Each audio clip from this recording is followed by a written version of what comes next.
Halo, oke hari ini kita bersama dengan mahasiswi UPSI juga, seorang kawan. Oke, nanti kita akan berkenalan dengan beliau sebentar lagi nanti.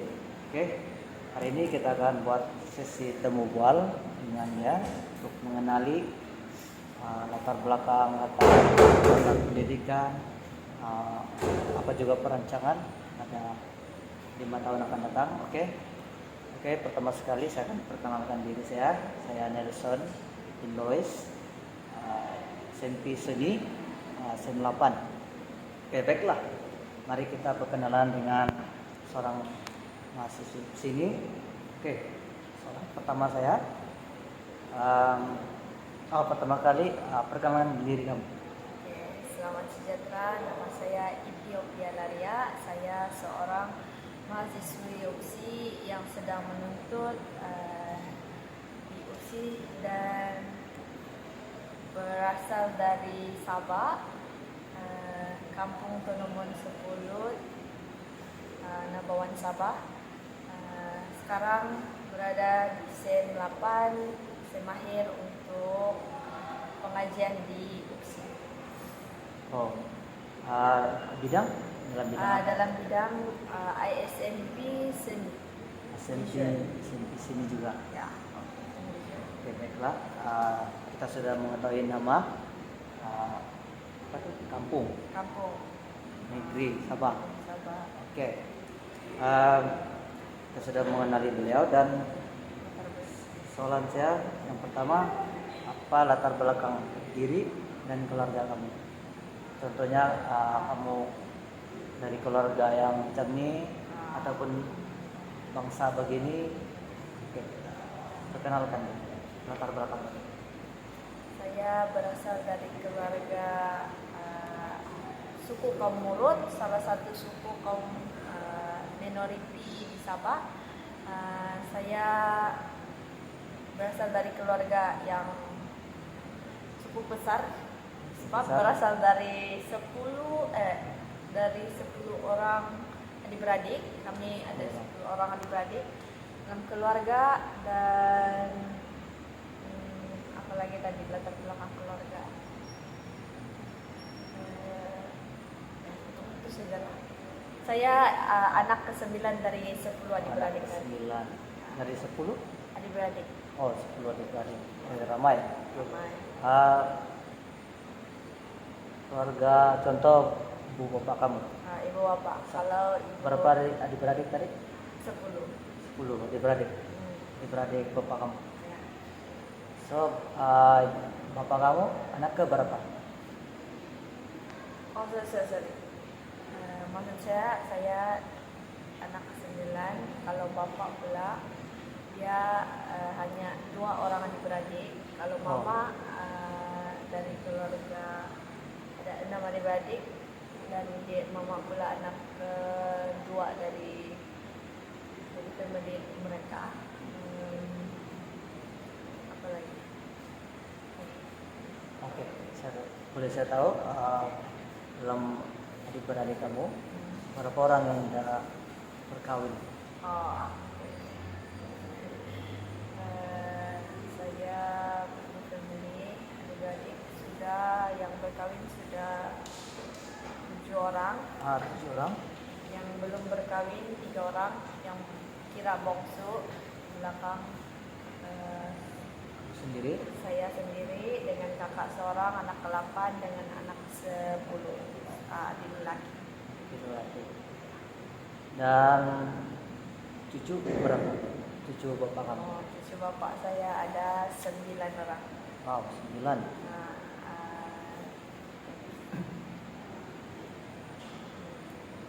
4 lelaki, 5 perempuan. 4 lelaki, 5 perempuan. Ramai. Boleh saya tahu juga dalam latar belakang diri dan keluarga kamu, di tempat kamu tuh sama ada di pedalaman ataupun bagian bandar ataupun untuk pengetahuan semua, kalau kaum Murut itu kebanyakannya tinggal di pedalaman Sabah, berada di dekat sempadan Kalimantan. Kalimantan Indonesia, dan ya saya dari keluarga yang jauh dari bandar. Kalau dari pusat bandar 6 jam 6 6 jam. jam baru sampai. Ya, Harus sampai memang dekat Pekan. perkampungan lah ya, baru sampai bandar, pusat bandar. Oh, gitu. Paham, paham. Jauh. Saya nak tanya lagi, dekat Sabah kan belum maju macam itu. So bagaimana dengan keadaan jalan raya tempat saya? Masih ini jalan ke bulan orang kata? Yaitu salah satu isu yang sampai sekarang masih belum menemui titik terang. Sebab itu family kami guna 4x4, 4x4. sebab jalan kurang bagus dan memang kurang selesa lah kalau orangnya first time datang di Sabah, di kampung. Tidak selesa sebab jalan dia yang berlubang-lubang. Dan Masih keadaan yang teruk lah.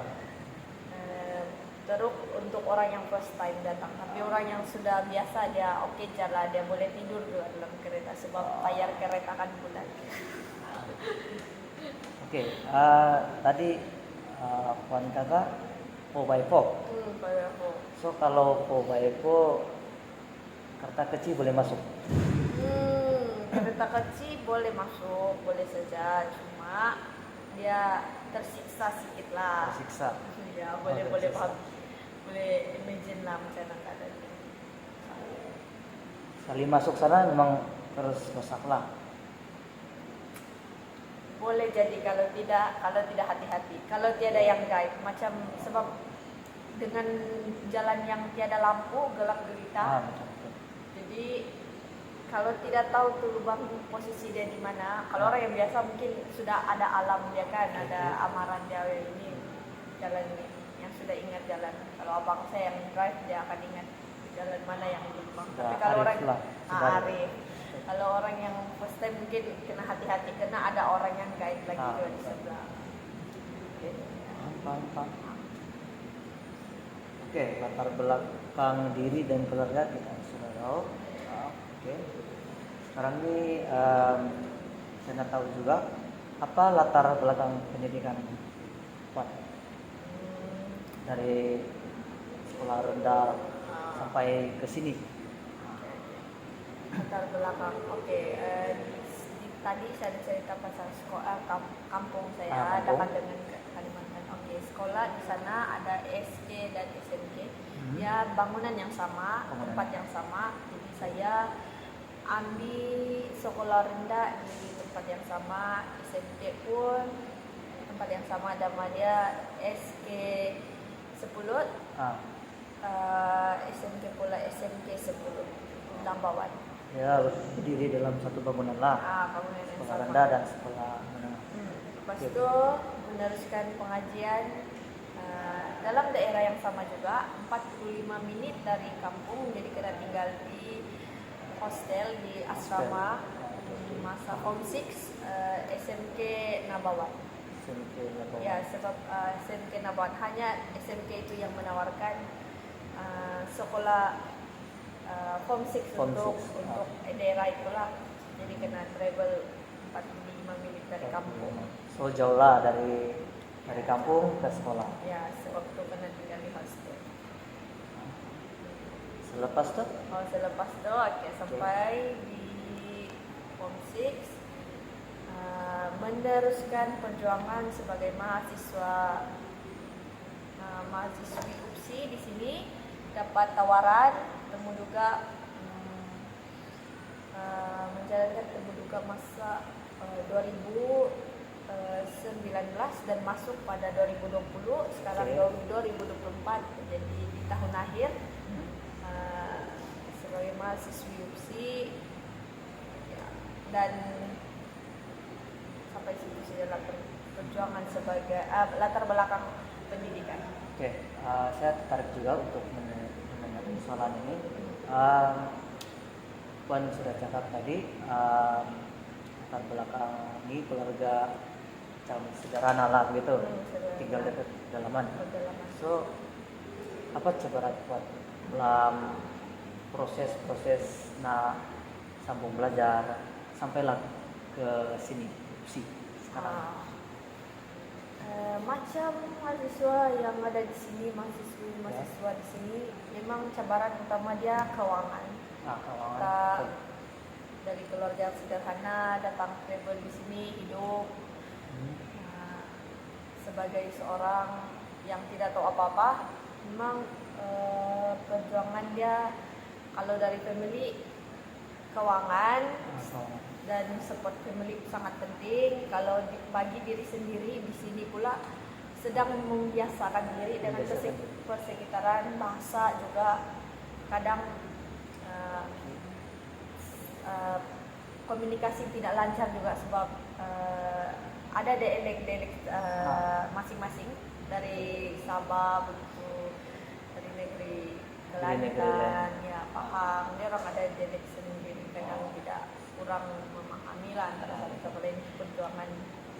Kalau family ya memang keuangan lah, tapi dengan inisiatif kerajaan PTPTN dapat PTPTN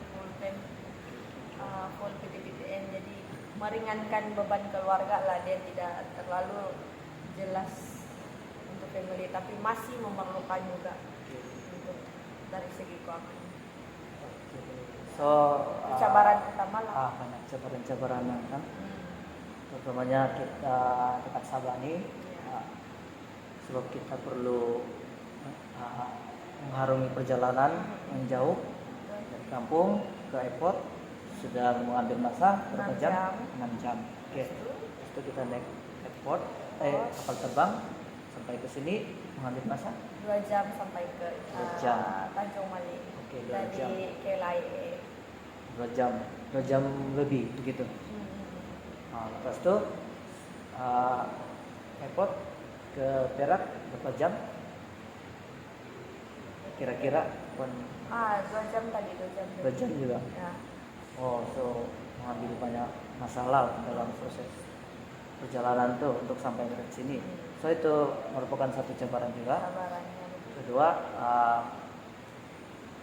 keluarga kan tadi, keluarga kos dari segi keuangan kalau kita dekat pedalaman ini kita masih orang-orang susah kan, ekonomi pun tidak stabil, so kos keuangan tuh penting dekat sini bagi seorang mahasiswi dekat sini.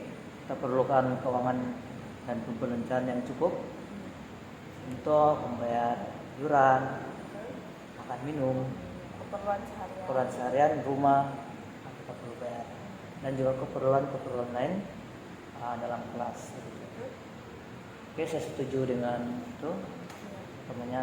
Tapi kita bersyukur karena ada peluang.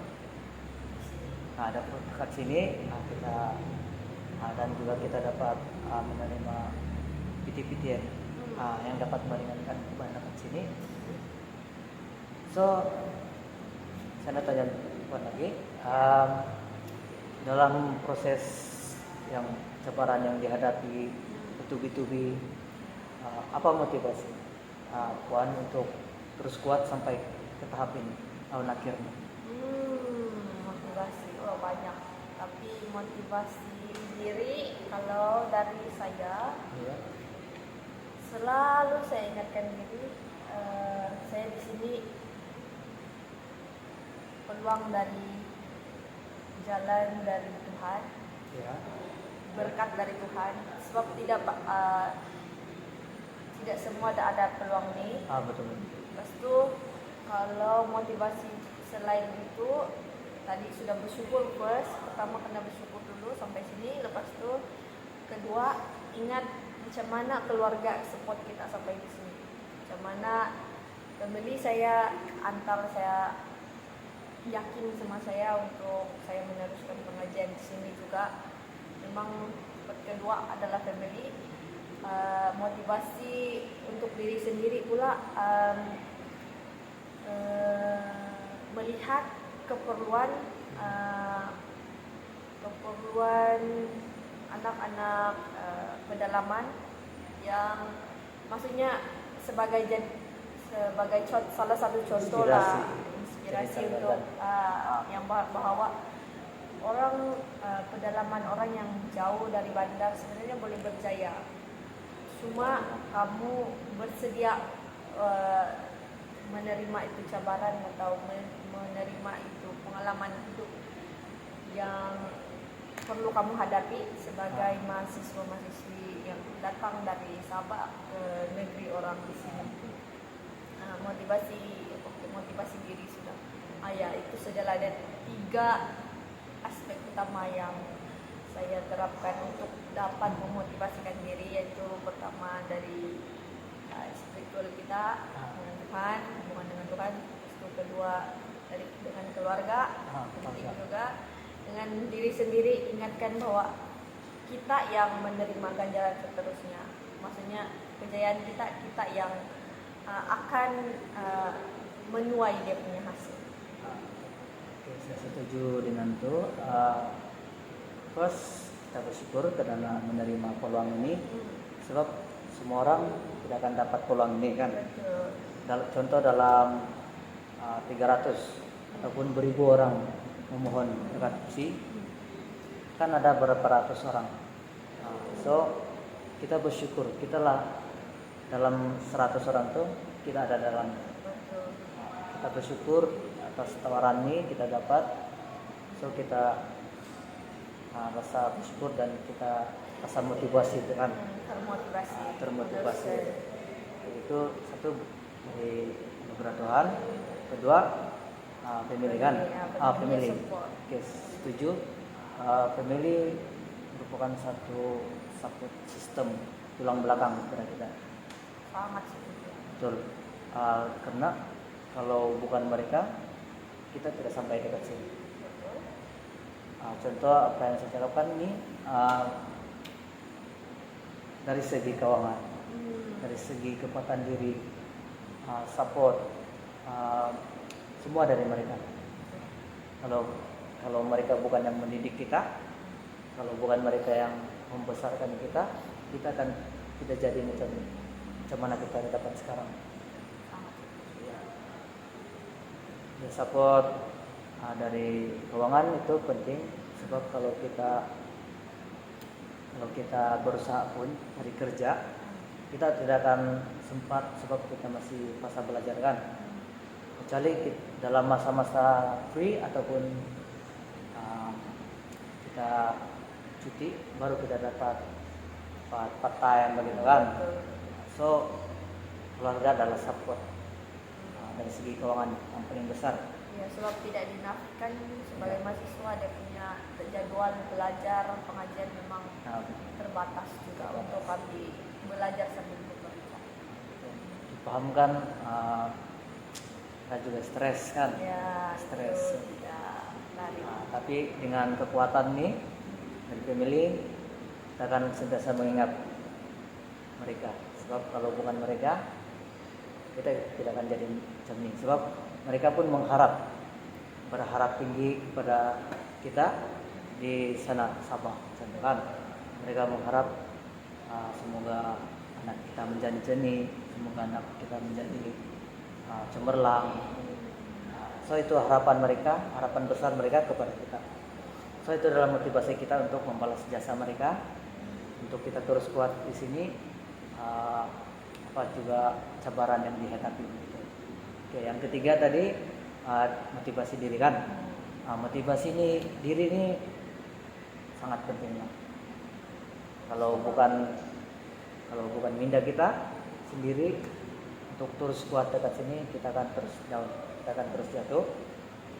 Kalau kita pikir, biarlah macam ini, biarlah saya akan jadi jernih, so dekat situ kita akan jadi rusak. Kalau bukan diri kita sendiri untuk motivasikan diri, betul dari keluarga, tapi dalam diri itu perlu. Dalam diri itu bagaimana kita dapat memotivasikan diri untuk terus langkah ke depan. Kalau bukan diri, kita akan terus ke belakang. Gitu. Kita akan berhenti dekat situ. So, nomor Tuhan, keluarga, dan juga diri sendiri. Semua itu adalah penting. Semua itu kena stabil, baru kita dapat motivasi supaya kita menghadapi cabaran-cabaran yang datang. Oke, baik. Satu, kita ada belajar tentang pendidikan kan. Oke, ketiga, macam soalan yang tadi, kekuatan diri. Oke, saya nak tanya juga, sepanjang kamu menjalani ini pengajian dekat sini, Ya. apa kekuatan diri kamu terus melangkah, terus menghadapi sampai ke tahap ini tanpa pikir berhenti lah, putus asa lah. Apa kekuatan diri kamu sehingga kamu sampai ke tahap ini? Oke. Terus pertama sekali menipulah kalau kita tidak pernah terdetik sedikit pun menipu. Ini menipu betul lah. Menipu kalau tidak terdetik sedikit pun minda yang keadaan yang tertekan sampai berpikir mungkin saya perlu berhenti, sudah buang masa di sini. Lebih baik saya kerja begitu. Tapi kekuatan yang ada pada diri bila tengok orang sekitar, bila kita observe orang sekitar kita, orang pun mengalami masalah yang sama. Maksud saya masing-masing ada masalah sendiri. Jadi melalui masalah orang kita boleh membina diri ya menjadi satu kekuatan kepada kita. Maksudnya kekuatan itu ada dalam sekitar kita dan cara kita menerjemahkan dalam kehidupan kita sehari-hari. Macam contoh, kawan saya dia dari Sabah juga. Dia lebih maksud saya family dia yang ada yang ada family masalah family yang divorce, tapi saya boleh tengok dia macam mana dia boleh kawal diri sampai bekerja sendiri walaupun memang jadwal padat sebagai mahasiswi di USI. Saya tengok macam mana dia memperjuangkan sesuatu itu. Kenapa saya tidak boleh? Bertanya pada diri sendiri, kenapa saya tidak boleh? Jadi itu orang sekitar kita pun salah satu kita punya kekuatan menjadi sumber kekuatan kepada diri sendiri. Salah satu yang paling bermakna lah untuk saya rasa. Jadi mengenali orang baru pun salah satu kekuatan juga. Maksudnya tertarik dengan benda-benda baru, dari berkawan dengan negeri ini, baik bertanya macam mana orang punya kehidupan, macam mana perjalanan orang pun di sini, itu pun salah satu juga jadi kekuatan pada diri sendiri yang boleh lah Pia, kok boleh macam itulah, memujuk diri sendiri. Paham. Ya betul juga, sebab dengan keadaan sekeliling yang positif, kita akan terikut positif. Oke, bayangkan kalau kawan kamu ada baik atau negatif, dengan perangai samsi, suka mengacau orang ataupun merompit begitu. Betul banyak godaan ini. Betul. Terutamanya kepada lelaki lah. Ya. Tengok keadaan ada juga lagi. Betul. Dengar juga. Ada juga baik-baik negatif, tapi kita harus ambil baik positif kan. Baik positif itu baik untuk diri kita sendiri juga. Boleh membina kekuatan diri sendiri. Membina kekuatan diri itu. Kedua, yang tadi itu kawan baru. Betul. Dekat Sabah nih, kita mungkin tidak paham ataupun arif dengan Sabah. Sabah dengan orang-orang budaya begitu kan. Tapi kita perlu juga belajar budaya orang lain, negeri lain. Sebab juga dialek mereka berbeza dari kita, sangat berbeza. Sebab kamu bersepadan dengan Indonesia kan, mungkin kamu ada Ya, dialek macam bunyi Indonesia kan, Kalimantan. Oke, betul. Oke, baik. Kita sudah mengetahui apa kekuatan diri kamu. Oke, sekarang nih kita balas balik. Apa kelemahan diri dan kelemahan tuh apa yang perlu kamu perbaiki? Kamu perbaiki. Contoh kamu nih, kamu nak perbaiki yang lebih baik. Untuk kelemahan diri yang saya perasan setakat ini rasa empati dengan orang lain. Kalau saya sebab dengan perasaan ini saya rasa bersalah untuk tidak menolong orang. Kadang saya terlupa untuk utamakan diri saya sendiri. Satu kelemahan yang mungkin saya perlu pikirkan balik lagi. Maksudnya empati itu boleh, tapi jangan sampai orang yang kita mau tolong tuh dia melebih-lebih sampai orang bilang pijak kepala gitu lah. Taksub dengan dengan pertolongan yang kita tawarkan. Jadi rasa empati itu perlu ada, cuma mungkin itu kita perlu kurangkan. Sebab kadang dalam kekurangan pun saya sanggup menolong orang macam itu.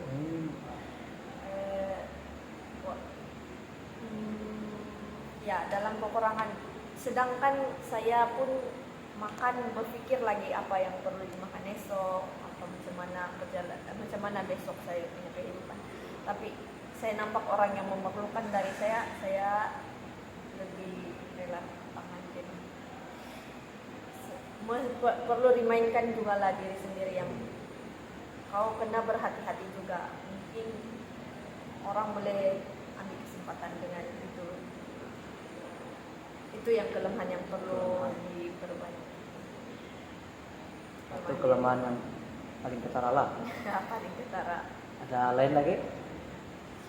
Oke, apa kalau itu kelemahan kamu kan? Jadi bagaimana cara kamu nak perbaiki?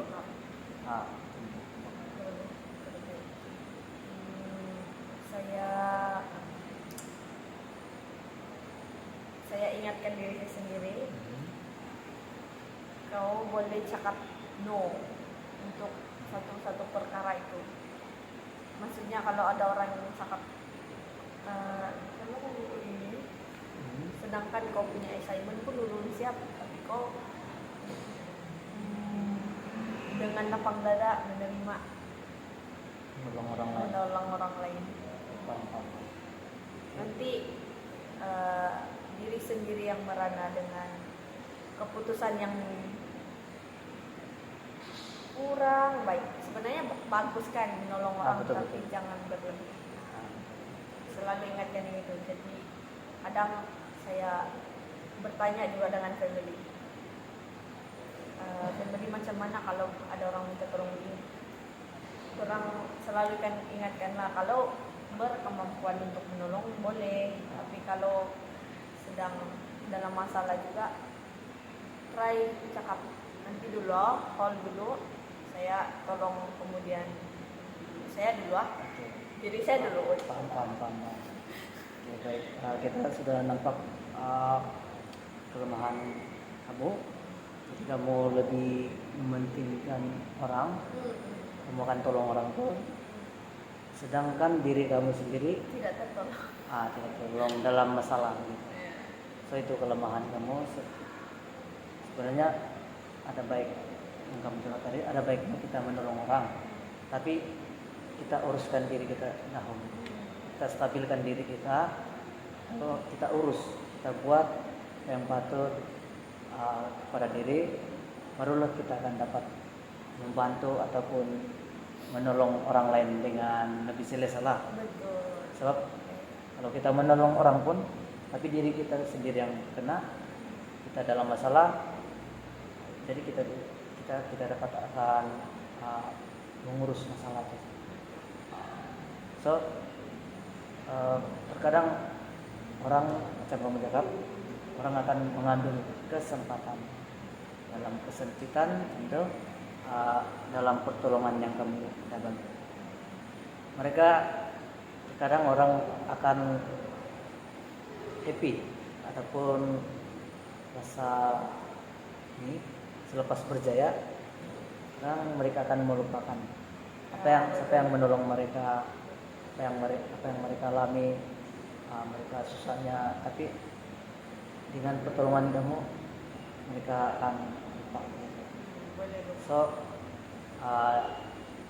baik juga untuk remind diri, perlu pikir, perbaiki diri dulu, urus diri, baru kita stabil dan dapat menolong orang lain. Oke, selanjutnya seterusnya,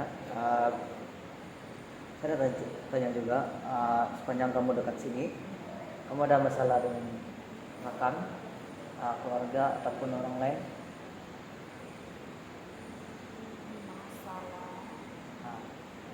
Contoh kamu persepahaman, contoh dalam begitu kumpulan, contoh kamu ada bagi satu pun belum? Masalah, saya selalu lupa nih masalah saya. Bagi satu. Tapi yang paling highlight tahun ini masalah yang saya hadapi, satu benda lah yang saat ini sangat mempengaruhi saya punya keadaan mental juga. Masa bekerja, ada orang yang ganggu. Dia bukan masalah dengan kawan, dia masalah tempat tinggal tuh. Tempat tinggal. Maksudnya ada orang mengganggu. Benda tuh pernah dengar di perumahan tuh, pernah dengar yang ada stalker begitu, ada orang yang hendak mengintip begitu. Ya kak, ada begitu. Mungkin kau punya perasaan saya, tapi bila mengalami sendiri itu masalah yang betul-betul sampai takut jalan satu orang sampai takut jalan seorang masa jalan malam begitu. Kan ada keperluan juga untuk macam ada studi bulan kena jalan seorang. Kita punya kawan tidak selalunya ada masa juga, dia pun student juga, maksudnya dia mengganggu lah, mengganggu kedamaian otak yang macam kejar. So kamu kan bila keluar rumah, kamu kan pikir benda itu kan? Ya, macam trauma lah. Trauma. Terutama waktu malam kan? Oke, betul. Sebab kalau perempuan ini kan orang pikir senang begitu, senang na culik contoh, ataupun na lawan begitu. Kalau laki mungkin mereka akan pikir dua kali. Ya, Oke, itu satu masalah yang kamu hadapi di sinilah. Jadi kita pergi soalan seterusnya. Apa harapan diri kamu? Apa harapan kamu? Contohnya menjadi pengguna kehidupan yang lebih baik nanti. Apa harapan kamu? Contoh kamu nak sambung belajar kah? Ataupun lepas dekat sini, kamu nak kerja terus, gitu. Nak posting begitu. Apa harapan kamu supaya hidup kamu lebih baik? Gitu. Oh, selepas selesai jadi mahasiswa lah di sini. Contoh kalau bukan selepas itu saja, ataupun kamu nak ke peringkat yang lebih tinggi, nah gitu. kehidupan yang lebih baik. Apa yang ada di hadapan lah perancangan kehidupan ini. Apa yang kamu harapkan dalam diri? Harapannya pertama ada plan untuk sambung belajar juga, tapi mau try di universiti lain, sambung master di universiti lain dengan pengalaman persekitaran baru, plan lah. kalau keadaan mengizinkan. Tadi keuangan kan kena apply PTPTN lagi. Maksudnya saya sudah lepas ini saya ada tanggung jawab untuk bayar balik PTPTN itu. Jadi ada dua keraguan juga lah, mau sambung lagi kah atau bekerja terus, cari kerja terus supaya nanti family tidak terbebani dengan PTPTN. Lepas itu kalau seterusnya pula memang mau posting, mau tunjukkan yang apa yang saya belajar sekarang ada hasilnya dengan family.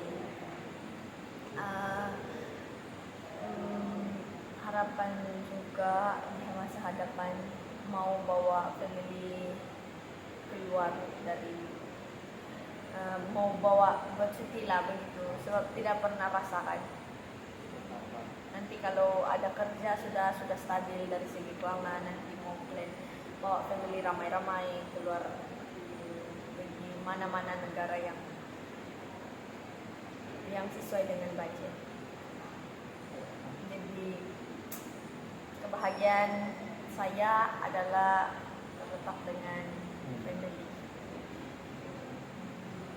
Oke, sekarang ini yang kamu ceritakan kan tadi, kamu ada menghadapi banyak cobaan, mendengar banyak rintangan. So, apa inisiatif kamu, apa langkah kamu untuk perbaiki diri kamu? Contoh kamu tadi kamu cakap kelemahan kamu kan, kamu lebih mementingkan orang lain daripada diri sendiri. So dalam kehidupan nanti, apa yang kamu nak upgrade ke diri untuk kehidupan Masa hadapan. Untuk kehidupan yang lebih baik nanti?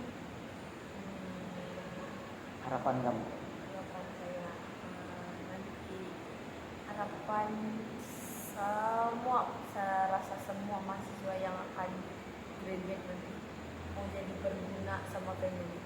Jadi apapun nanti usaha apa yang saya buat, semoga itu bermanfaat dengan orang sekitar saya, terutamanya family. Itu yang benda yang saya mau capai. Oke, sangat menyesal juga. Dari SEM 1 semenjak kamu masuk ke sini sampailah SEM 8 kan? Oke, apa perbedaan yang kamu nampak dalam diri kamu? Oke. Masa masuk sini umur saya 21, sekarang umur saya 25. Apa yang saya perasan, saya lebih berani untuk hidup sendiri, maksudnya berdikari. Ya.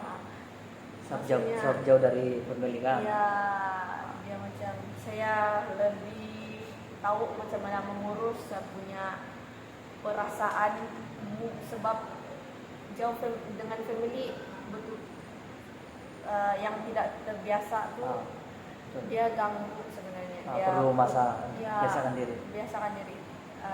Adaptasi dengan keadaan, dengan emosi saya. Saya rindu dengan family, apa yang saya boleh buat? Yaitu mendoakan mereka. Lepas itu dari SEM 1 sampai sekarang mula saya lebih terbuka dengan negeri lain, lebih terbuka untuk berkenalan, yang saya tidak membezakan kau dari Sabah, kau dari Perak, kamu dari mana? Dari Sarawak. Saya rasa kita adalah unity yang kukuh untuk membangun ini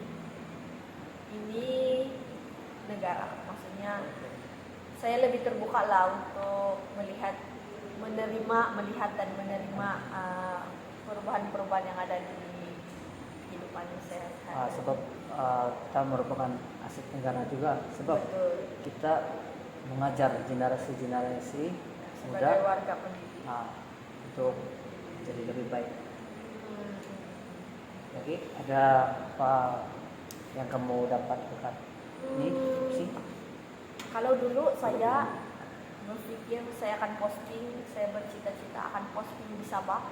Tapi bila sampai di negeri orang, saya bercita-cita saya boleh explore, saya boleh pergi negeri orang. Maksudnya saya punya otak bukan Sabah saja fokus utama, maksudnya keluar dari saya punya zona aman. Itu perubahan yang saya rasa bangga jualan yang boleh pula kau.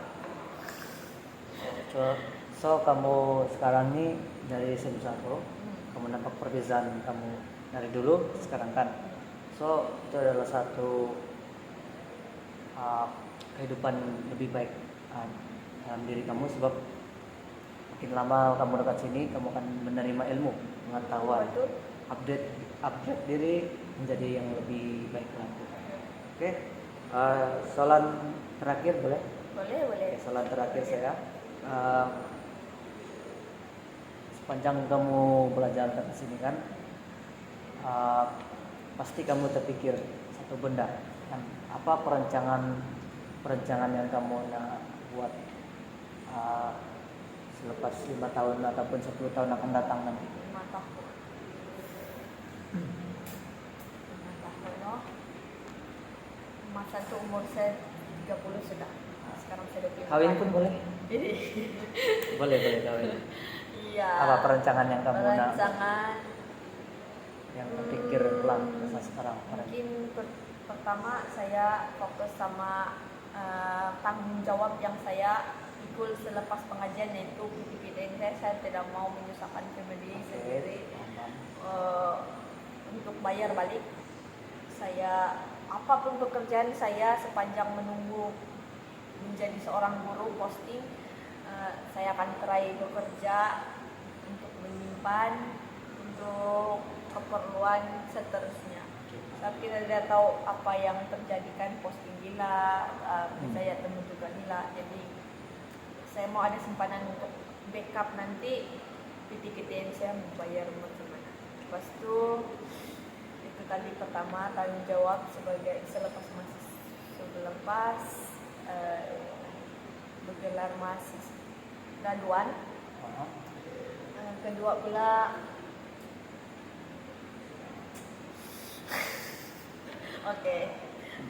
kedua memang bercita-cita untuk ada family yang membangun keluarga kecil sendiri, ya. Tapi tidak memaksa sebab sedang berkenalan sama orang banyak. Berkenalan macam mana. Jadi ada cita-cita membangun keluarga kecil, tapi tidak memaksa juga. Kalau tidak apa, saya fokus dengan family saya, sebab saya ada anak saudara yang masih kecil, yang tadi cucu 9 orang, cucu bapak saya. Maksudnya mereka sudah saya anggap macam anak juga. Orang panggil saya auntie walaupun saya masih muda. Tidak, ya begitulah. Ini sekarang nih kamu ada 5 tahun terdetik juga lah mau ada kamu tertarik hanya orang Sabah ataupun ini soalan dalam ada pikiran kamu lah, bukan yang betul-betul. Mungkin kamu tertarik dengan Kelantan gitu, contoh lah. Contoh, tidak terbatas. Yang penting dia menerima saya seadanya. Menerima, jadi zaman laki. Memang selalu begitulah. Kita perlu ada orang yang memahami kita, sebab kita mau hidup dengan dia selama-lamanya kan. Ya itulah, 5 tahun akan datang. Dan perancangan lain pula, benda-benda kecil itu akan mengikuti lah, saya rasa.